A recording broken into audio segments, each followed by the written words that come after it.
Hello दोस्तों, नमस्कार। मैं रविशंकर और हम पढ़ रहे हैं एनसीईआरटी बेस्ड राजस्थान जीके, जिसके अंदर हमारा 7वां अध्याय चल रहा है। और उसके अंदर हम आज पढ़ेंगे, जैसे ये हमारा टॉपिक है पाठ जल संसाधन एवं संरक्षण, जिसके अंदर भाग सेकेंड प्रमुख झीलें। इसका एक भाग पहले हो गया है, ये सेकेंड भाग है प्रमुख झीलों का। और अफवाह तंत्र का जो पहले भाग हुआ था, एक भाग। तो अब हम आज पढ़ने वाले हैं प्रमुख झीलों के बारे में। तो चलिए आज का हम सेशन को शुरू करते हैं। यानी कि राजस्थान की प्रमुख खारे पानी की और मीठे पानी की कौन कौन सी झीलें हैं, इनके बारे में पढ़ने वाले हैं। तो चलिए शुरू करते हैं। ये है हमारी राजस्थान की प्रमुख झीलें, जो खारे पानी की प्रमुख झीलें। सबसे पहले हम उनको पढ़ने वाले हैं, यानी कि खारे पानी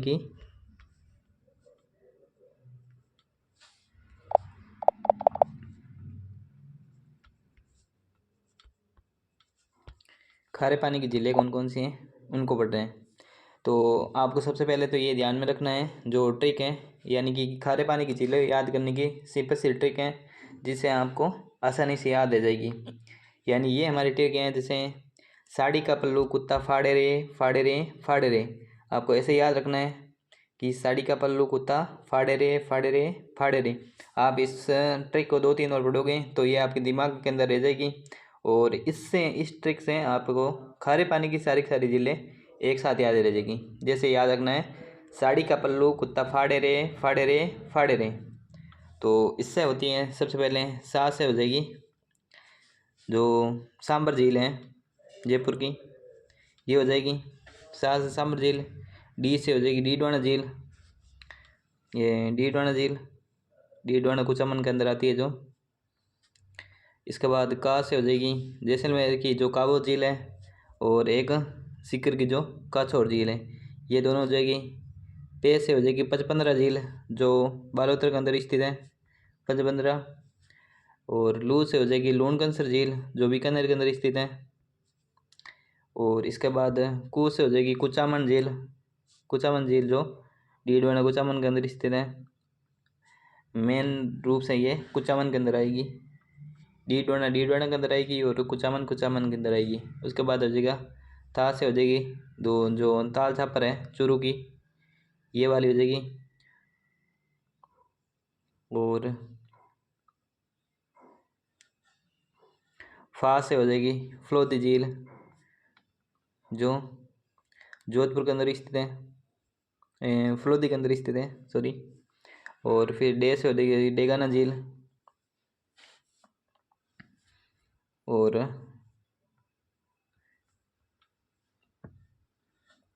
रे से हो जाएगी रेवासा झील, सीकर वाली। तो चलिए अब आगे देखते हैं इन जो ज़िले हैं, इनके बारे में थोड़ा सा विस्तृत देख लेते हैं। इनसे आपको थोड़ा सा ज़िले हो रहे हैं, इनको मैप के थ्रू देखने से ये थोड़ा सा आपको ध्यान में रहेगा।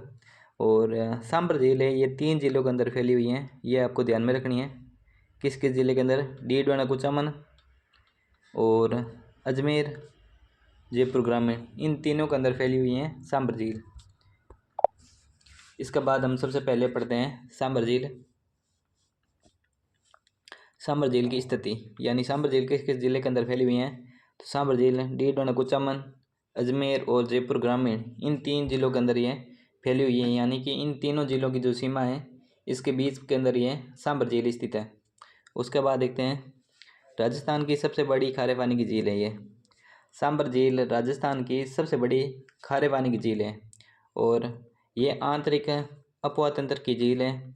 यानी आंतरिक अपवाह तंत्र से मतलब हो गया कि इसके अंदर जो अंतर प्रवाह की जो नदियाँ हैं, वो अपनी सारी आकर के सांभर झील के अंदर अपना जल गिराती हैं।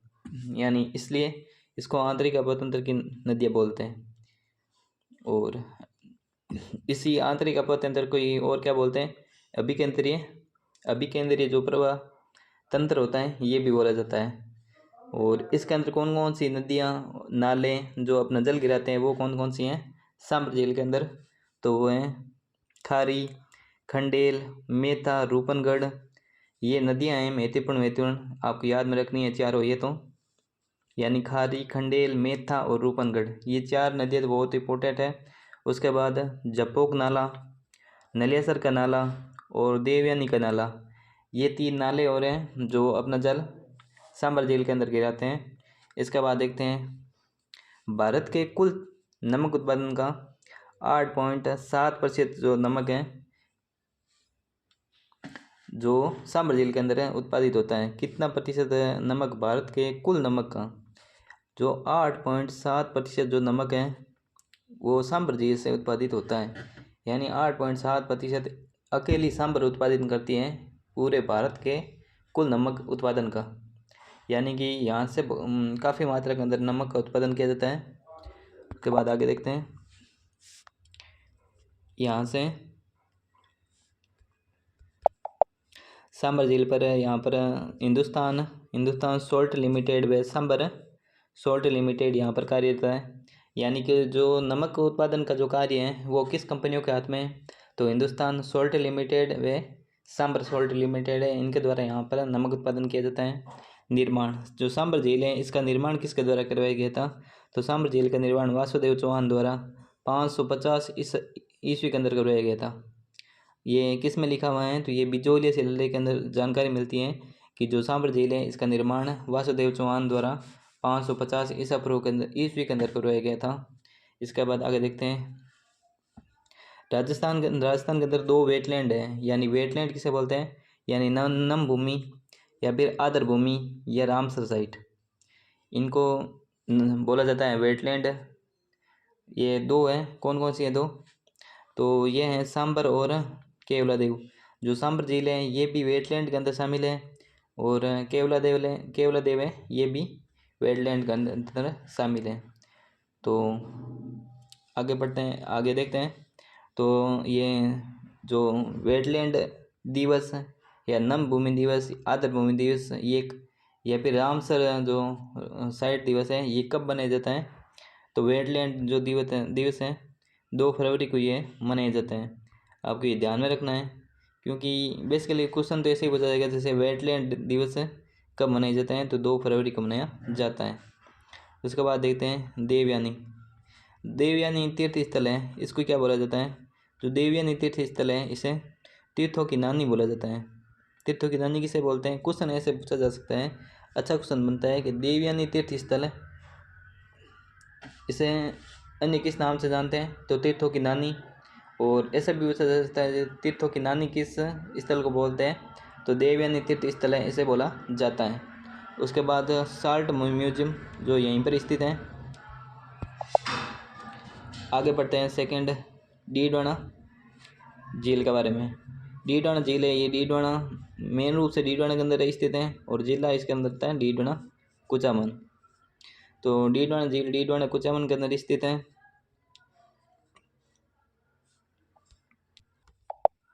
आगे देखते हैं, जो डीडवाना है इसे और किस नाम से जानते हैं? तो इसे खालदा भी कहा जाता है, डीडवाना जो झील है इसको। और यहाँ का नमक एक खाद श्रेणी का है। कैसा नमक है? तो एक खाद श्रेणी का है, यानी कि यहाँ पर NaCl, यहाँ के नमक के अंदर NaCl नहीं पाया जाता है। यानी NaCl का मतलब है सोडियम क्लोराइड। सोडियम क्लोराइड की मात्रा इस खाद के अंदर नहीं पाई जाती है, यानी ये खाने योग्य ये नमक नहीं है।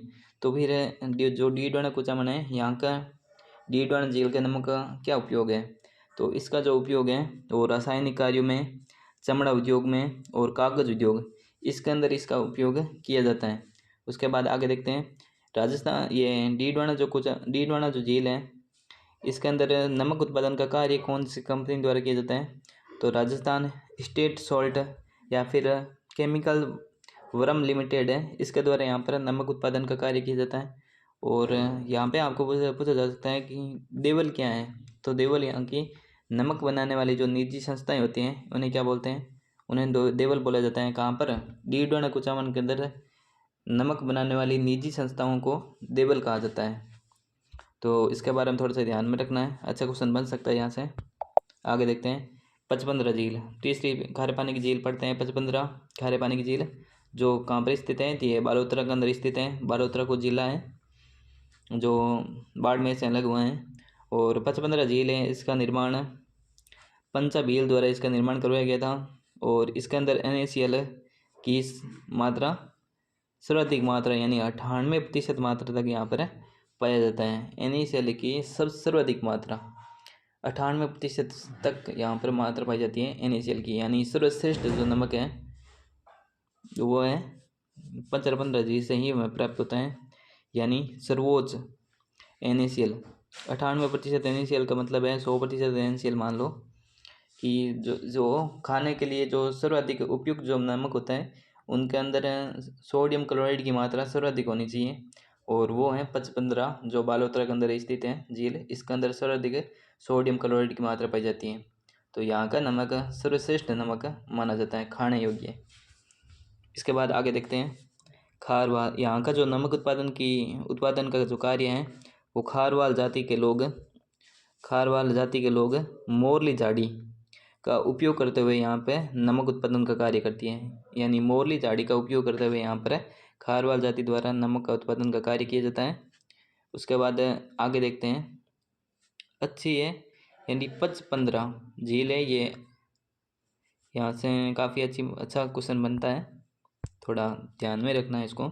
उसके बाद देखते हैं काबो झील जो जैसलमेर के अंदर स्थित है, और आयोडीन की दृष्टि से यहाँ पर अच्छा नमक प्राप्त होता है। आयोडीन की दृष्टि से सर्वश्रेष्ठ नमक है जैसलमेर की जो काबो झील है, यहाँ से प्राप्त होता है। उसके बाद आगे देखते हैं, अब हम पढ़ेंगे मीठे पानी की झीलें। वो तो थी खारे पानी की प्रमुख झीलें, और इसके बाद हम पढ़ने वाले हैं राजस्थान के अंदर मीठे पानी की कौन कौन सी झीलें हैं, इनके बारे में पढ़ने वाले हैं। तो आपको ध्यान में रखना है कि मीठे पानी की झीलें कौन कौन सी हैं। तो इसको हम सबसे पहले मैप के थ्रू देखते हैं ताकि आपको दिमाग के अंदर सेट हो जाए और अच्छे से याद रहे। जैसे कोले झील और गजनेर झील, आपने इनको तो अच्छे से पढ़ा है। कोलाई झील और गजनेर झील ये दोनों झीलें कहाँ पर स्थित हैं, तो ये बीकानेर के अंदर स्थित हैं। उसके बाद जैसलमेर की झीलें देखते हैं, तो ये गढ़सीसर झील काफ़ी बार पूछा गया क्वेश्चन है कि गढ़सीसर झील कहाँ पर स्थित है, तो ऑप्शन है इसके अंदर बीकानेर भी आता है, लेकिन आपको ध्यान में रखना है कि गढ़सीसर जो झील है मीठे पानी की झील ये जैसलमेर के अंदर स्थित है, और बुध झील ये दोनों इंपोर्टेंट झीलें हैं।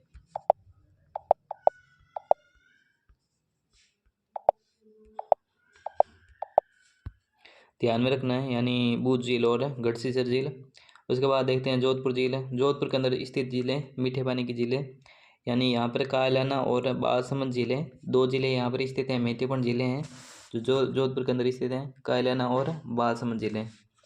उसके बाद सिरोही के अंदर कौन सी झील स्थित है, तो नक्की झील है, सर्वाधिक ऊंचाई पर स्थित जो झील है नक्की झील ये कहाँ पर स्थित है, सिरोही के अंदर स्थित है। उदयपुर के अंदर कौन कौन सी झीलें स्थित हैं, तो उदयपुर के अंदर उदय सागर झील है, फतेह सागर झील है, पिछोला झील है, जयसमंद झील तो ये सेलुम्बर के अंदर आती हैं। अब पहले ये उदयपुर के अंदर आया करती थी, ये आपको ध्यान में रखना है। जयसमंद झील वाला तो सेलुम्बर के अंदर स्थित है वर्तमान के अंदर। ये 3 जिले महत्वपूर्ण हैं जो उदयपुर के अंदर स्थित है। उसके बाद देखते हैं डूंगरपुर में कौन सी झील स्थित है, तो गेप सागर जो झील है गेप सागर पूछे गए क्वेश्चन है गेप सागर का, तो जो डूंगरपुर के अंदर स्थित है। और उदयपुर के अंदर कौन कौन सी स्थित है, 3 तो ये जिले उदयपुर के अंदर स्थित हैं, उदय सागर, फतेह सागर और पिछोला झील, और 2 जिले ये जो उदयपुर के अंदर स्थित हैं जो जाना सागर और सवरू सागर, ये 5 जिले हैं जो उदयपुर के अंदर स्थित हैं। उदयपुर को झीलों की नगरी बोला जाता है, यानी सर्वाधिक जिले उदयपुर के अंदर स्थित हैं। तो आप देख लो ये मीठे पानी की 5 जिले जो जिले हैं ये उदयपुर के अंदर स्थित हैं। उसके बाद देखते हैं ये राजसमंद के अंदर राजसमंद झील स्थित है। अजमेर के अंदर देख लेते हैं कौन कौन सी झीलें हैं, तो अजमेर के अंदर पुष्कर झील है, अन्ना सागर झील है और फाय सागर झील है। ये तीनों की तीनों महत्वपूर्ण झीलें हैं जो अजमेर के अंदर स्थित हैं। और भरतपुर में कौन कौन सी झील स्थित है, तो मोती झील है महत्वपूर्ण झील जो भरतपुर के अंदर स्थित है। अलवर के अंदर सिलीसेड झील अलवर के अंदर स्थित है। तो चलिए इनके बारे में हम अब अच्छे से अध्ययन करते हैं। सबसे पहले हम लेते हैं जयसमंद झील जो सेलुम्बर के अंदर स्थित है। इसका निर्माण किसके द्वारा करवाया गया था, जयसमंद झील का निर्माण जय सिंह द्वारा करवाया गया था। 1685 से लेकर के 1691 के मध्य। और जयसमंद झील है, इसके अंदर किस नदी का पानी प्रवाहित होता है? तो गोमती नदी का पानी यहाँ पर आता है या प्रवाहित होता है। गोमती नदी अपना जल है जो जयसमंद झील के अंदर गिराती है। और इसका जो जयसमंद झील है, इसका अन्य नाम क्या है या उपनाम क्या है? तो इसको डेपर झील के नाम से भी जाना जाता है। नोट कर लेते हैं। राजस्थान की मीठे पानी की सबसे बड़ी कृत्रिम झील है ये जो जयसमंद झील है।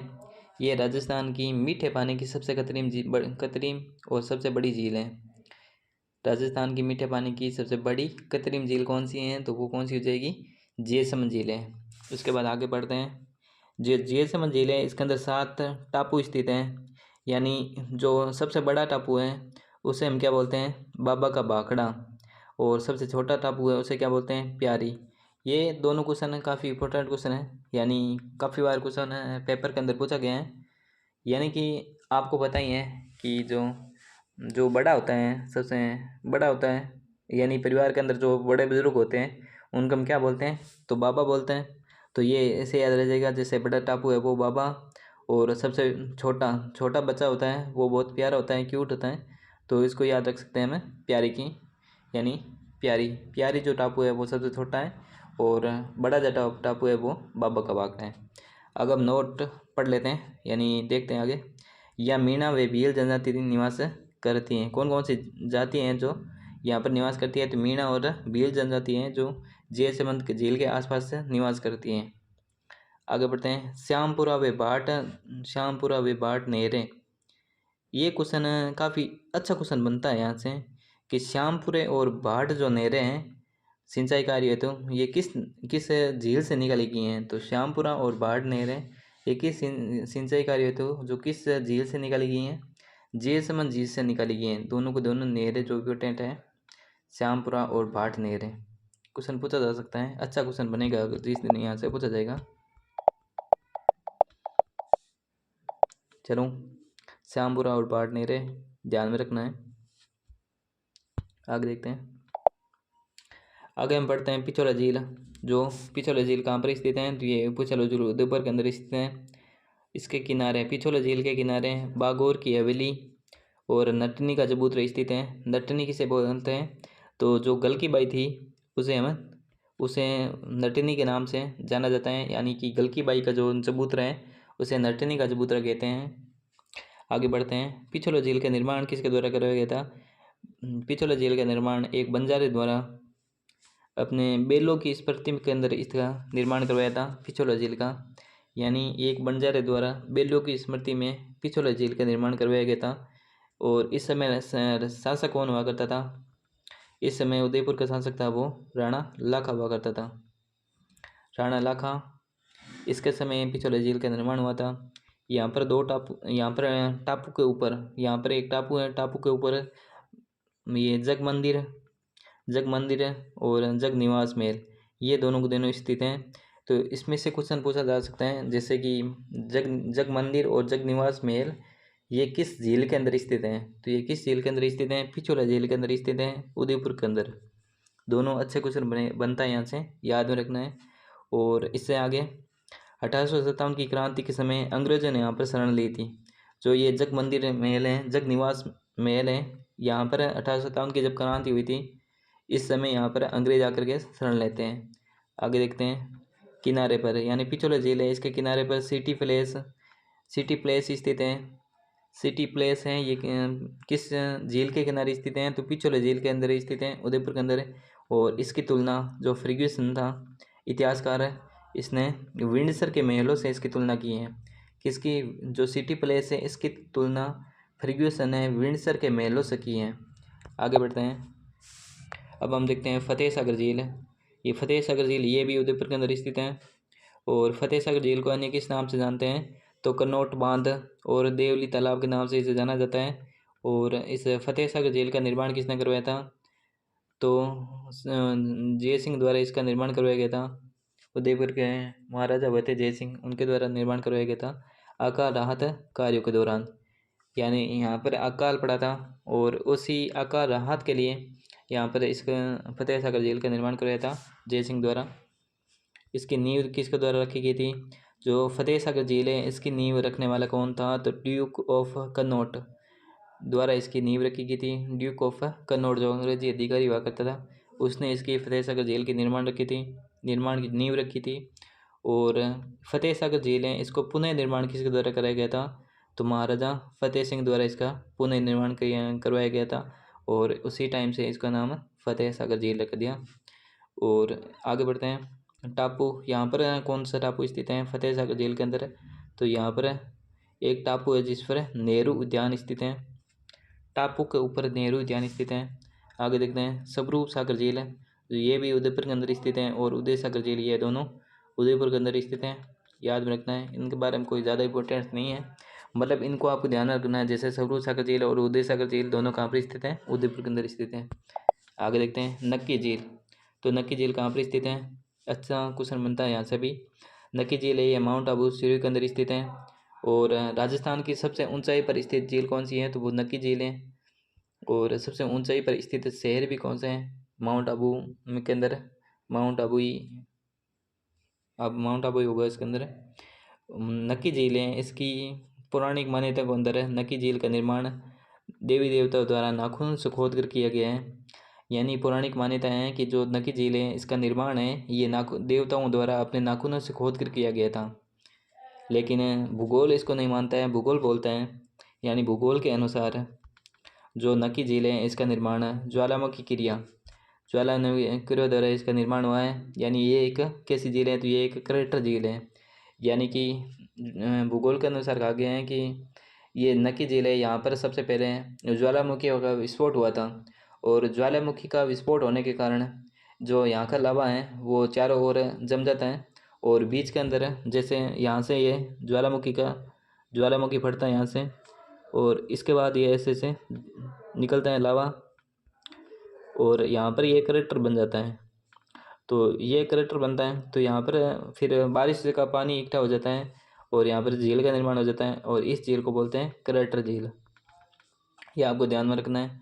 ये एक नक्की झील है, ये एक वास्तव में एक क्रेटर झील है। तो चलो आगे बढ़ते हैं। सर्वाधिक ऊंचाई पर स्थित राजस्थान की सर्वाधिक ऊंचाई पर स्थित झील कौन सी है? तो वह नक्की झील है। आगे देखते हैं। सर्दियों में अक्सर यहाँ पर जो सर्दियों के अंदर ये जो नक्की झील है ये अक्सर जम जाती हैं। यानी ऊपर जो पानी होता है यहाँ पर काफ़ी सर्दी पड़ने के कारण यहाँ का पानी जम जाता है। और जो नक्की झील है यहाँ पर कौन कौन सी चट्टानें स्थित हैं? तो टोड रॉक, नन रॉक और पेराट रॉक, ये तीन यहाँ पर चट्टानें स्थित हैं, इस नक्की झील के अंदर स्थित हैं। ध्यान में रखना है, क्वेश्चन ऐसे पूछा जाता है कई बार कि टोड रॉक, नन रॉक और पेराट रॉक जो चट्टानें हैं ये किस झील के अंदर स्थित हैं? तो ये नक्की झील के अंदर स्थित हैं। उसके बाद देखते हैं पुष्कर झील है। पुष्कर झील ये अजमेर के अंदर स्थित है। और पुष्कर झील के अन्य नाम कौन कौन से नाम हैं? तो पुष्कर झील को तीर्थों का मामा कहा जाता है, तीर्थों का मामा कहा जाता है, तीर्थों का तीर्थ कहा जाता है, तीर्थों का मामा, तीर्थों का तीर्थ कहा जाता है, तीर्थराज कहा जाता है। हिंदुओं का पांचवा तीर्थ स्थल बोलते हैं इसको और कोकण तीर्थ कहा जाता है। ये इसके उपनाम यानी अन्य नाम है पुष्कर झील के, आपको याद रखना है। जैसे तीर्थों का तीर्थ, तीर्थों का तीर्थ, तीर्थराज, तीर्थों का मामा, हिंदुओं का पांचवा तीर्थ, कोकण तीर्थ आदि नामों से किस झील को जाना जाता है? तो पुष्कर झील अजमेर को जाना जाता है। पुष्कर झील अजमेर के बारे में आगे बढ़ते हैं। इसकी पौराणिक मान्यता के अनुसार ये पुष्कर झील है इसका निर्माण ब्रह्मा जी ने पुष्प फेंक कर इसका निर्माण किया गया था। लेकिन वास्तव में ये एक कालडेरा झील है। कालडेरा से क्या मतलब होता है? पहले आपने क्रेटर झील देखा था, नक्की झील जो क्रेटर द्वारा निर्मित है, यानी कि ये सेम ही बात है। यानी अगर कोई झील छोटी झील बनती है तो वो होती है क्रेटर झील, लेकिन अगर कोई झील बड़ी झील बन गई, ज्वालामुखी क्रिया द्वारा कोई अगर बड़ी झील बनती है तो इस झील को क्या बोलते हैं? तो इसको बोला जाता है कालडेरा झील बोला जाता है। तो ये आपको ध्यान में रखना है। यानी कि ज्वालामुखी क्रिया द्वारा निर्मित छोटी झील को क्रेटर झील और बड़ी झील को कालडेरा झील बोला जाता है। तो हम आगे बढ़ते हैं। उसके बाद आगे देखते हैं कालिदास। कालिदास ने अभिज्ञान शाकुंतलम, अभिज्ञान जो शाकुंतलम जो ग्रंथ है, इसकी रचना पुष्कर झील के किनारे पर ही की थी। उसके बाद महर्षि वेदव्यास द्वारा महाभारत की रचना भी इसी पुष्कर झील के किनारे पर की गई थी। और विश्वामित्र जो यहाँ जो एक महान तपस्वी हुए थे, उनकी मेनका द्वारा तपस्या भंग की गई थी यहाँ पर। यानी जो विश्वामित्र है ये पुष्कर झील के किनारे पर बैठ करके तपस्या कर रहे थे और मेनका ने यहाँ पर इनकी तपस्या को भंग किया था। तो चलिए आगे बढ़ते हैं। जो अब बढ़ते हैं फाय सागर झील के बारे में। फाय सागर झील है, ये आकार राहत कार्यों के लिए इसका निर्माण किया गया था। और इसका इंजीनियर कौन था? अंग्रेज अधिकारी फॉय इसका इंजीनियर था, जिसने इसका रूपरेखा तैयार की थी फाय सागर की। और ये अंग्रेज अधिकारी के फाय के नाम पर इसका नाम फाय सागर झील रखा गया था। आगे देखते हैं अन्ना सागर झील। अन्ना सागर झील ये कहाँ पर स्थित है? तो ये अन्ना सागर झील अजमेर के अंदर स्थित है। और इसका निर्माण अरुणराज चौहान द्वारा इसका निर्माण किया गया था। जो अरुणराज चौहान है, इसने तुर्की सेना जो यहाँ पर संहार हुआ था, यानी कि तुर्की सेना से जो तुर्की सेना के संहार से सनी जो धरती थी, यानी इसके जो खून था इनको साफ करने के लिए अरुणराज चौहान द्वारा अन्ना सागर झील का निर्माण किया गया था। आगे बढ़ते हैं। यहाँ पर जहांगीर द्वारा यहाँ पर दौलत बाग बनवाया गया था। दौलत बाग को हम क्या बोलते हैं? दौलत बाग को ही सुभाष उद्यान बोला जाता है। और शाहजहाँ ने यहाँ पर 5 दरिया बनवाई थी, ये आपको ध्यान में रखना है। अच्छे क्वेश्चन बनते हैं, जैसे जहांगीर द्वारा दौलत बाग का निर्माण, सुभाष उद्यान का निर्माण कहाँ पर करवाया गया है? तो अन्ना सागर झील के अंदर करवाया गया है, अन्ना सागर झील पर यानी अजमेर के अंदर। और शाहजहाँ ने 12 दरिया कहाँ पर बनाई थी? तो ये अन्ना सागर झील के किनारे बनवाई थी, ये आपको थोड़ा सा ध्यान में रखना है, अच्छे क्वेश्चन बनेंगे। जयसमंद झील है, ये कहाँ पर स्थित है? तो ये जयसमंद के अंदर स्थित है। जयसमंद झील राजसमंद झील राजसमंद झील है, यह कहाँ पर स्थित है? तो राजसमंद झील राजसमंद के अंदर स्थित है। जयसमंद झील तो सेलम्बर के अंदर स्थित है, इसको हमने पहला पढ़ा था। यह है राजसमंद झील जो राजसमंद के अंदर स्थित है। इसका निर्माण महाराजा राय सिंह द्वारा करवाया गया था। और इसके किनारे राय सिंह प्रशस्ति स्थित है, जिसकी रचना रणछोड़ भट्ट तेलंग द्वारा की गई है। और ये राजस्थान की सबसे बड़ी प्रशस्ति है, यह विश्व की भी ये सबसे बड़ी प्रशस्ति है। यानी राजसमंद झील है, इसको ये आपको आसानी से याद रह जाएगी। ये जो है राजसमंद झील यानी ये रे से जुड़ी है, यहाँ पर रा, यहाँ पे रा, यहाँ पे रा, यहाँ पे भी रा, तो आप कंफ्यूज नहीं होंगे। याद रखने के लिए एक छोटा सा ट्रिक होता है, यानी छोटा सा पॉइंट आपको रिलेट करके पढ़ना होता है। जैसे राजसमंद झील है, राजसमंद जिले के अंदर राज सिंह के कार्यकाल के अंदर राज सिंह के द्वारा राज सिंह प्रशस्ति रणछोड़ भट्ट तेलंग द्वारा, तो ये सभी एक दूसरे से रिलेटिव है, थोड़े से ध्यान में रख लेना, अच्छे से याद रह जाएगा। राजसमंद झील राजसमंद के अंदर स्थित है, राज सिंह ने इसका निर्माण करवाया था, राज सिंह प्रशस्ति इसके किनारे पर स्थित है और जिसकी रचना रणछोड़ भट्ट तेलंग द्वारा की गई थी। चलिए आगे देखते हैं। ये जो राय सिंह प्रशस्ति है, ये 25 शिलालेखों पर इसका निर्माण किया गया है, जिस पर 1917 श्लोक लिखे हुए हैं, 1917 श्लोक लिखे हुए हैं। और राय सिंह प्रशस्ति है, ये किस भाषा के अंदर रचित है? तो ये संस्कृत भाषा के अंदर रचित है, जो चंपू शैली के अंदर है। आगे देखते हैं उत्तरी भाग, जो चंपू शैली पर है, जो उत्तरी भाग नौचौकी पाल कहलाती है। इसकी जो राजसमंद जो झील है, राजसमंद जो झील है, इसकी जो उत्तरी पाल है, इसको हम क्या बोलते हैं? नौचौकी की पाल बोला जाता है। इसके बाद देखते हैं इसके किनारे पर घेवर माता का मंदिर बना हुआ है, तो आपको इसके बारे में क्वेश्चन पूछा जा सकता है।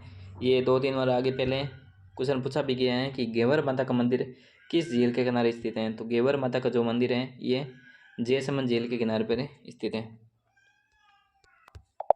ये घेवर माता का मंदिर किस झील के किनारे स्थित है? तो ये राजसमंद झील के किनारे पर स्थित है। याद रखना है, घेवर माता का मंदिर किस झील के किनारे स्थित है? राजसमंद झील के किनारे स्थित है। इसके बाद देखते हैं कोलाई झील है। कोलाई झील है, ये बीकानेर के अंदर स्थित है। और कोलाई झील के किनारे कपिल मुनि का आश्रम स्थित है। और कोलाई झील के अंदर दीपदान की परंपरा रही है, यानी कि यहाँ पर दीपदान किए जाते हैं, यानी दीपक को जला करके झील के अंदर छोड़ा जाता है। और कोलाई झील के अंदर 52 घाट स्थित हैं, जैसे 52 घाट पुष्कर के अंदर स्थित हैं, उसी प्रकार 52 घाट कोलाई झील के अंदर स्थित हैं। और दीपदान की परंपरा कोलाई झील के अंदर ही है, और दीपदान की परंपरा उसके अंदर पुष्कर के अंदर भी है। और 52 घाट स्थित हैं। और इसी जो कोलाई झील है, इसको शुष्क मरुस्थल का उद्यान बोला जाता है। ये अच्छा क्वेश्चन बनता है यहाँ से कि शुष्क मरुस्थल का उद्यान किस झील को बोला जाता है? तो कोलाई झील है, बीकानेर को बोला जाता है। यहाँ पर कार्तिक पूर्णिमा को विशाल मेला भरता है। और चारण जाति के जो लोग हैं वो यहाँ पर नहीं जाते हैं। ऐसा माना जाता है, ऐसा कहा जाता है कि जो करणी माता थी, उनका पुत्र जो था वो यहाँ पर इस झील के अंदर समा गया था। इसी वजह से ये जो चारण जाति के जो लोग हैं वो यहाँ पर नहीं जाते हैं। तो चलिए आगे देखते हैं। अब हम पढ़ते हैं गजनेर झील। जो गजनेर झील है, ये भी कहाँ पर स्थित है? तो ये भी बीकानेर के अंदर स्थित है। और शुद्ध पानी का दर्पण बोला जाता है। ये अच्छा क्वेश्चन बनेगा यहाँ से कि शुद्ध पानी का दर्पण किस झील को बोला जाता है? तो वो किस झील को बोलते हैं? गजनेर झील, बीकानेर को शुद्ध पानी का दर्पण बोला जाता है। उसके बाद सिलीसेठ झील है, जो कहाँ पर स्थित है? सिलीसेठ झील अलवर के अंदर स्थित है।